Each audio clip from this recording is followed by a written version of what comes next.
Hi friends, అందరికీ వరలక్ష్మి వ్రతం శుభాకాంక్షలు అండి. వరలక్ష్మి వ్రతం సందర్భంగా మా ఇంటి ముందు వేసిన ముగ్గండి ఇది. ఇదిగోండి, ఇరుపులు కూడా అలికాము. నెక్స్ట్ అయితే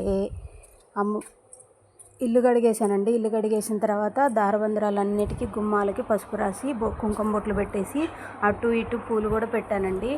నెక్స్ట్ అయితే అమ్మవారి కోసం ప్రసాదాలని చెప్పేసి నేను ఏమేమి రకాలు చేశానో చూపిస్తాను, వచ్చి చూసేయండి. ఇదిగోండి, సేమియా పాయసం చేశాను. గేదె పాలు ఇంకా పాలు ఇంట్లోనే ఉంటాయి కదా, అందుకని సేమియా పాయసం చేశాను అనమాట. నెక్స్ట్ అయితే పులిహోర చేశానండి, చింతపండు పులిహోర. నెక్స్ట్ అయితే పరవాన్నం కూడా చేశానండి. ఇదిగోండి పరవాన్నము. ఇదంతా నేను అయిపోయిన తర్వాత తీసిన వీడియో అండి.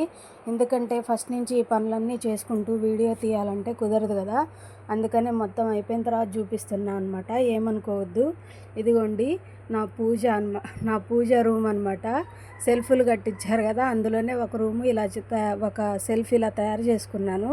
ఇదిగోండి, అమ్మవారికి నేను ఈ చీర, జాకెట్ ముక్క, పూలు, పళ్ళు పెట్టానమాట. అమ్మవారి ముందు దీపం అయితే వెలిగించానండి.